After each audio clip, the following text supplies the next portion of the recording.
Okay, let's dive into one of the most mysterious numbers in all of history, found deep inside the book of Revelation. It's part of this absolutely stunning vision, a moment of salvation, happening right on the brink of total cosmic disaster. And for centuries, people have been trying to crack its code. And right at the heart of this vision is this number, 144,000.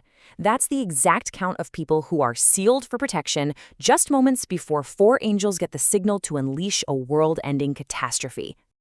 So right away, this number just explodes with questions, right? Who are these 144,000 people? And what exactly are they being saved from? Believe me, these are the very questions that early Christian thinkers absolutely obsessed over. So, the first big puzzle for these ancient commentators was all about the timeline. Is this passage describing something that already happened, or is it a prophecy of something that's still to come? And the debate pretty much split right down the middle. On one side, you had thinkers like Oecumenius, who saw it as history. For them, this was a symbolic retelling of the incredibly traumatic Roman-Jewish War. The sealed were the Jewish Christians who managed to escape the horrific siege of Jerusalem. But on the other side, you have people like Andrew of Caesarea, who saw it as pure prophecy, a terrifying warning about the future coming of the Antichrist, a time when the very laws of nature would just dissolve. And this is where it gets really fascinating, because you see how even tiny details like the four angels holding back the winds were used to support these completely different views. The scholar Bede, for instance, believed the winds represented four ancient empires, Assyrian, Persian, Greek, and Roman, whose power was basically choking the world. Andrew of Caesarea took it much more literally, arguing it meant that nature itself was going to break down in the future. Meanwhile, Oecumenius saw a much more immediate meaning. During the war with Rome, the held-back winds meant there was simply no escape, no relief for anyone.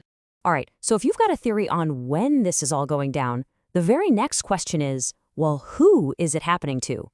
Who are the 144,000? And this is another spot where the interpretations just split into two completely different directions. You have Oecumenius and Andrew, who believed it was a literal specific number of Jewish Christians being saved, but then you have the scholar Bede, who argued that the number was this incredibly powerful symbol for the entire church.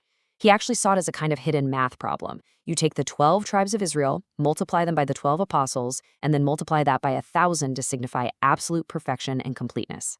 Now, the theologian Jerome, he had a really stark take on all this. He argued that the Jewish rejection of Christ was, paradoxically, the very thing that opened the door for salvation to non-Jews, the Gentiles. So for him, the story of the 144,000 was all wrapped up in this huge and very complex spiritual turning point. Okay, so we know this group is getting saved, right? But how? What exactly is this seal that's supposed to protect them? What does it even do? For thinkers like Andrew of Caesarea and Bede, this seal was definitely not some kind of physical brand. No, it was a powerful spiritual mark.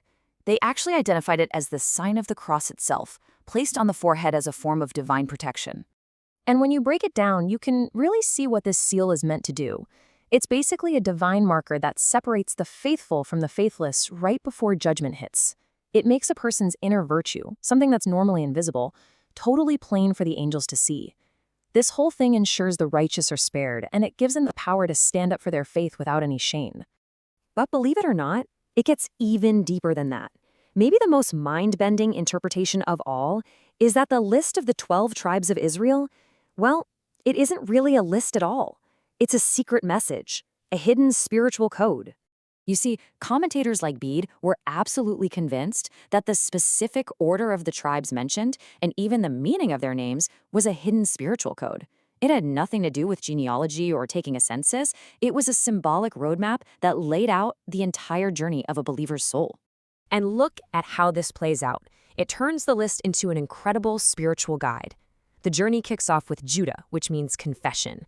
That's step 1. It's followed by Reuben, or seeing the sun, which signifies doing good works.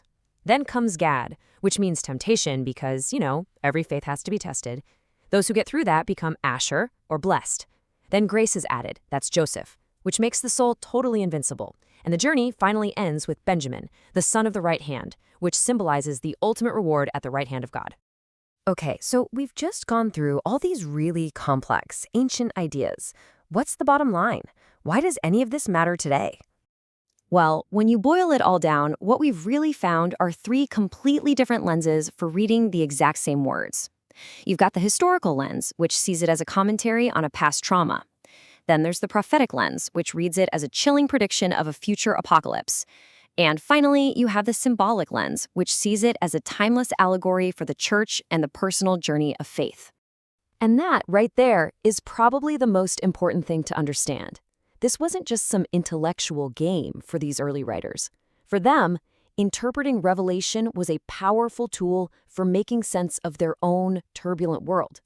It was a way to find meaning and hope and a path forward right in the here and now.